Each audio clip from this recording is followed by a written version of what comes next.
Trinity Sports Medicine and Dr. Michael Scarpone are now offering 2 new preventative programs for both head injury and ACL injury. For our head injury program, get a baseline evaluation of cognitive functioning, allowing quick and accurate diagnosis with our nationally recognized IMPACT training system.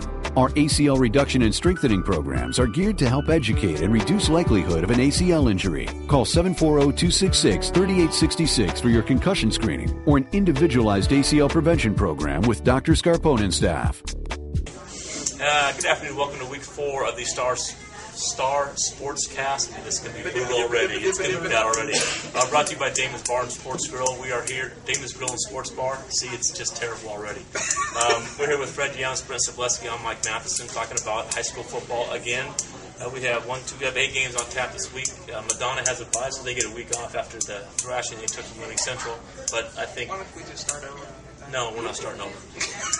Game 1 is in Wallsburg, Big Red at Brook. Obviously, we know it's going to be, we fully expect a Big Red win, but Brook did some really good things last week that they need to carry over into this week. Brent? Well, I talked to Coach Bruni after the game against University, and that was a fantastic win for the Bruins. It really got them on track a little bit. But what he said about Big Red after the game was, this is a different team facing them, meaning his Brook Bruins. I don't know exactly how we can take that, gentlemen. Being Brook hasn't looked like the normal program we've seen, but they are coming off a win, and Big Red's rolling right now. So we'll see if they can hold up, particularly against Big Red's running attack, which has been very prolific, to say the least. Yeah, obviously Brook got back on track last week, but Big Red has never left the track. They've been running people over. Bruni's going to have to find the balance that he talks about every week in order for this to even be a game. He's not going to be able to rely on Faulkner getting 250 and 3 touchdowns again against this Big Red defense. They're destructive. They blow things up at the line of scrimmage. Yeah. Their secondary, obviously, they have an Ohio State recruit in their secondary, almost daring you to throw at them. You know, Bruni's going to have to find a way to throw the ball this week to have any type of chance. Yeah. All right, next 3 games we have our 3 Buckeye games. Considering Buckeye went to now their scheduled weeks 4 through 10 is Buckeye 8 and Buckeye 8 only. And the first game is Harrison Central Martins Ferry. Harrison Central coached by Justin Crawford, who's a Ferry kid, played for Bruni at Ferry. They're coming off a huge emotional win, beating Caldwell last week, and Ferry's coming off a huge emotional loss, losing to Ridgewood on a last-second field goal. So the sports equation says Harrison Central's in trouble because Ferry's not happy. Yeah, obviously, it's a very good Ferry team that is very upset by the way things went down last week. On Harrison Central's note, though, I think that there's one thing I'm more surprised than anything about so far this year is the balance that Harrison Central found. We came in this year, I think all of us, it was going to be the Martese Hython show, and that was it. And he hasn't disappointed anybody. He's putting up the numbers, but to have your backup quarterback Miser come in as a sophomore and throw the way he has, he's number 2 in our coverage area for passing. The balance that Harrison Central has found has been most impressive, and they're going to need it this week against Martins Ferry. Well, as Justin Crockett told me on the phone last night, Martins Ferry basically raised him, so he knows that program inside out. He even said that their scout team, Harrison Central, runs Martins Ferry's plays as well as Martins Ferry does. Obviously, that's not entirely true, but they know the system because they run the system. And the great equalizer here is exactly what Fred said, is Miser at quarterback. This is a sophomore who's taken the reins and exceeded all expectations. Even Kropka said he's blown him away and he's making throws he didn't expect. So if they can keep that balance with Hython still running, let's not forget, Hython's still second in our area in rushing yardage, so he's getting the chunks of yardage. If they can keep that type of balance against Ferry and keep that roller coaster of emotion going on the upside instead of downside, they'll have a good week. All right, we got the second game, which is another interesting Buckeye game, is Indian Creek at St. Clairsville. 2 years ago, St. Clairsville beat them on the last 30-second field goal, and that was 2 years ago at St. C. Last year, St. C pretty much handed it to them. One thing I heard Andrew say that years ago they were ill-equipped to deal with St. Clairsville's no-huddle offense because they always huddled, and that's what the defense went against. Well, now that Creek no-huddles, that's what their defense is used to doing on a daily basis now, and he feels they'll be better equipped to defend them. But you still have Jalen Brown for St. C, who is the fastest kid in the valley, pretty much. The kid is really good, and the Kinnick kid is just pretty much picking up where his brother took off. So what do you see happening?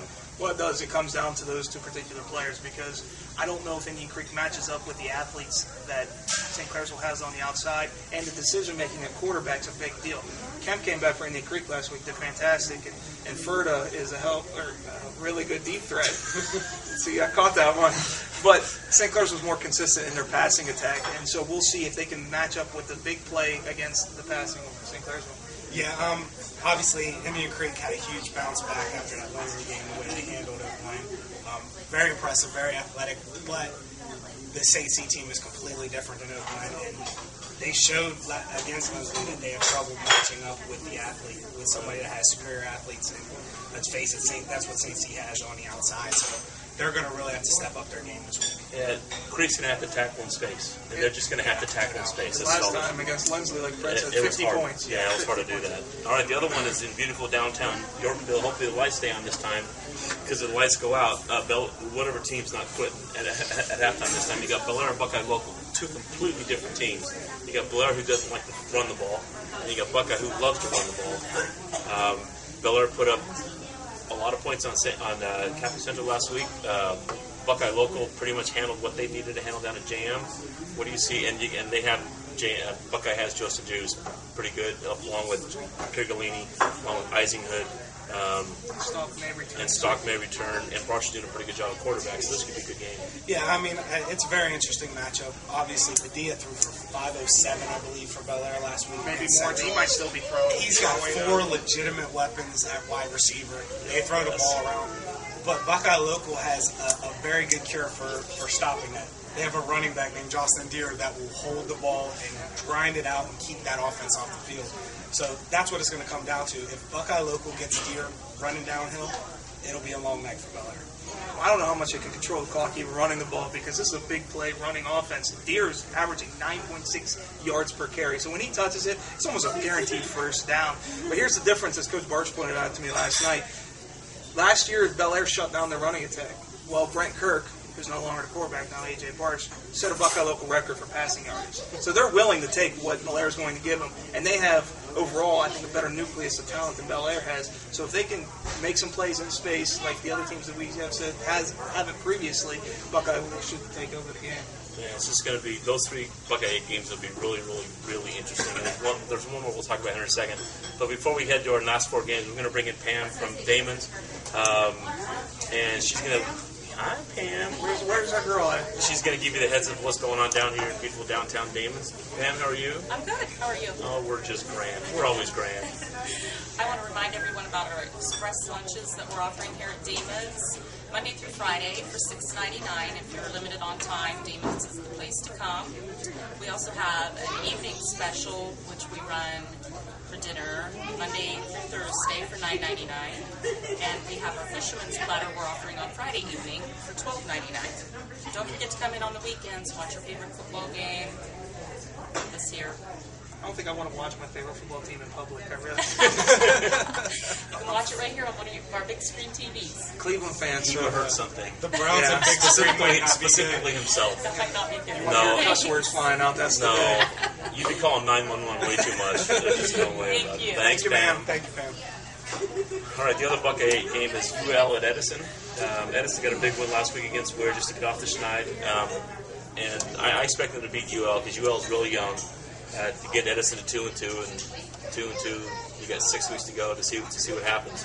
How do you think Mackenzie Street's going to do? Here's another instance where big play plays a big factor. Yeah. Because Edison, they have their problems, but they can definitely score very, very quickly. And UL can't really stop anyone. So we might as well just lean towards Edison in this case. Yeah, I mean, the fact is Union Local is not that good a football team. Edison found some success last week against Weir.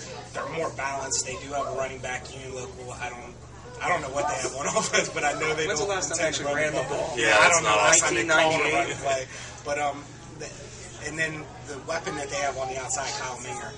Kyle Minger is... He's averaging, 46 yards a catch? 46 yards a catch. 46 yards a catch. I mean, last week, 3 catches for over 200 yards and a touchdown. That's fairly impressive. I just think Edison has too many weapons. He's Wes Welker, the Valley, if you watch Monday Night Football. by the way, Wes Welker is on my fantasy football team, so yeah. And Brady. I think the two of them scored like 400 points last night for me.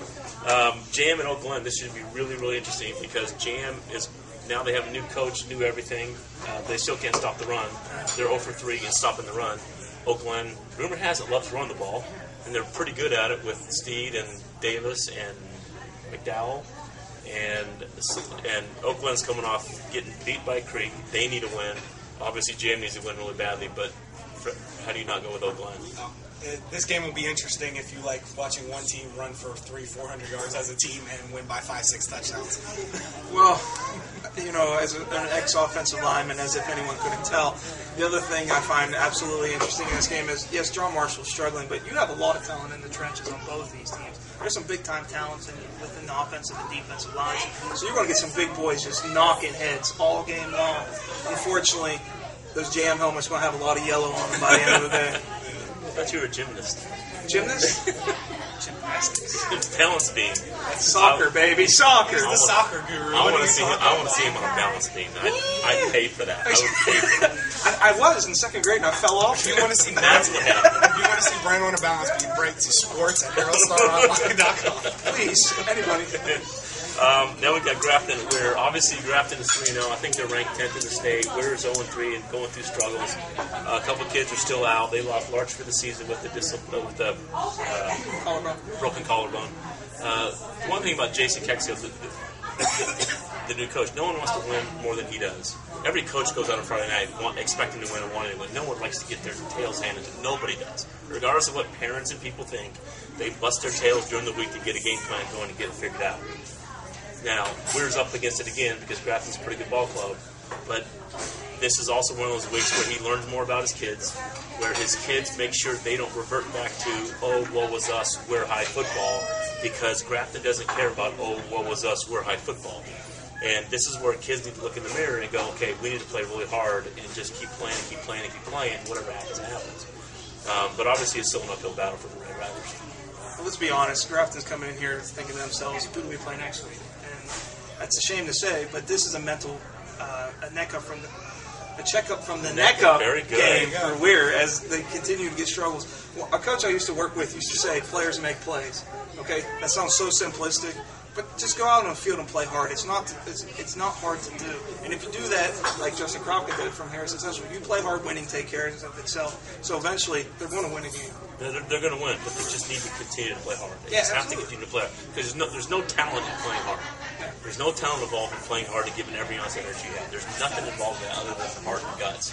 I think the Red Riders' only hope this week is, I know they want to throw it more now that they have Harley Mills in there, but they need to shorten this game. They need to pound the ball up the middle. They need a big offensive line. Yeah.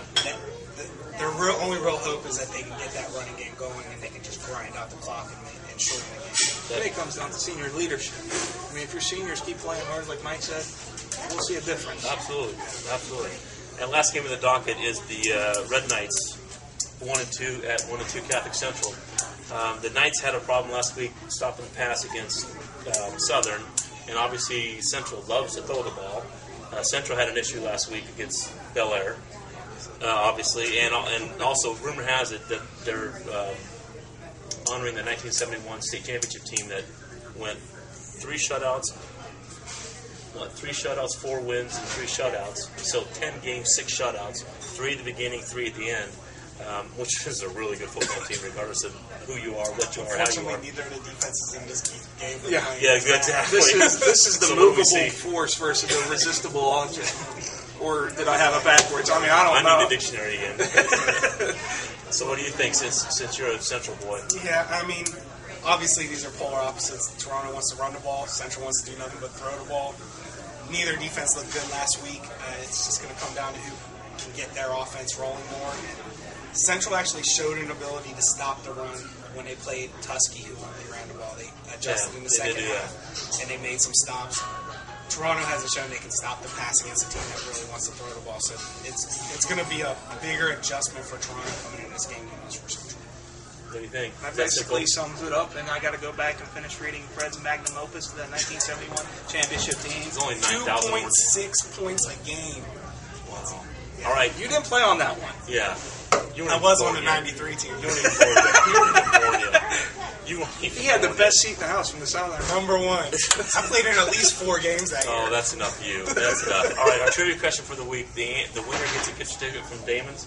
So if you email your answer to sports@heraldstaronline.com, you get the win. And the trivia... God, this is terrible. The trivia question is, what year's team is being honored at Catholic Central Saturday night? It's that simple. Don't you say a word. What year's team is being honored by Catholic Central Saturday night? See you next week.